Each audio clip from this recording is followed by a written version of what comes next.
I remembered. Aren't you proud of me? Anyway, Vengeance Day. Yes, I said I do it postponed, but now today, yes. Let's get into it. We have the first match, which is a street fight, which is Jada Parker taking on Blake Monroe. And I knew this match was likely going to be up there for one of the matches of that night. And I think this match to me obviously did its justice. For a street fight, I'd probably say for WWE standards, a pretty awesome street fight. And as substitutes for X with the Hurricane Rana onto the Diamonds and Butterfly DDT to secure Blake Monroe's victory against Jada Parker. A great way to start off the show, in my opinion. Tony and D'Angelo versus Dion Lux. To be honest, I did not expect this match to go as hard as it really did.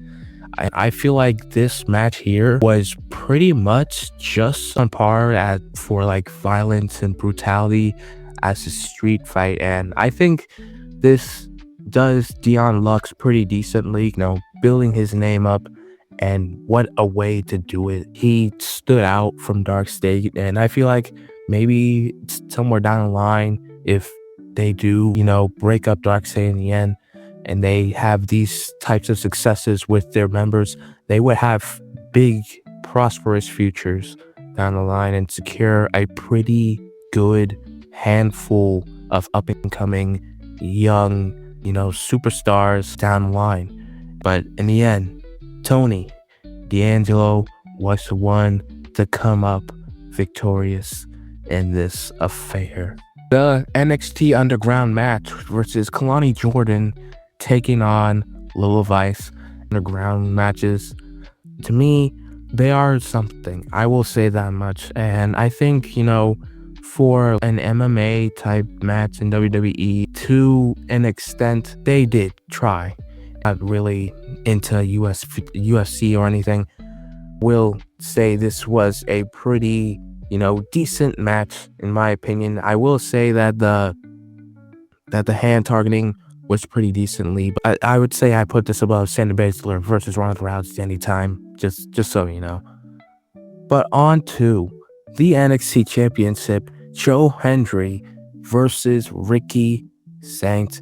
I feel like that match, for first offense, Joe Hendry's, start of something to be remembered. I do like the direction they're heading in with Ricky and Ethan teaming up down the line. He has a pinfall victory over Joe Hendry, so that's going to be something down the line. I am liking what I'm seeing from Joe Hendry's NXT title reign.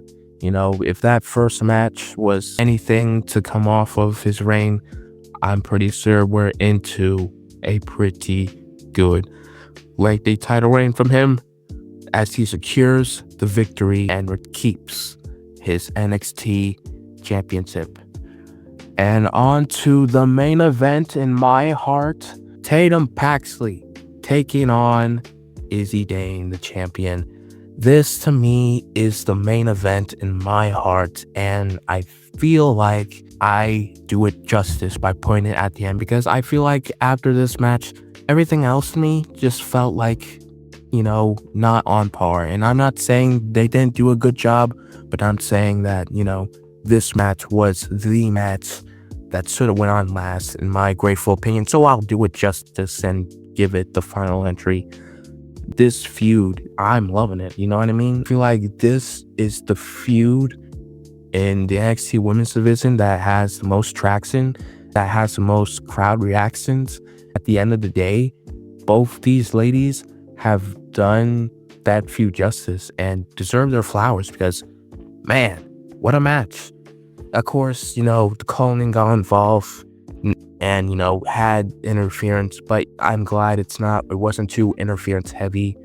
They let these women go to town. I felt like during each part of that match, there wasn't a single time I was bored. And I feel like as it went on, it got progressively better, and they ended in such a great way. Freaking not code breaker, lung blower to the handstand, kick up, no sell to Tatum's finisher. Holy hell, what a way to end off Izzy Dame's North American title reign and leave Tatum Paxley standing victorious in the end in one of the better pay-per-views of this year that to me just felt like an all-around good pay-per-view and set the bar high for other pay-per-views I'm planning to watch. But hey, I guess we'll have to see if they are up to the task. But until then, check out my videos and STARZ unite.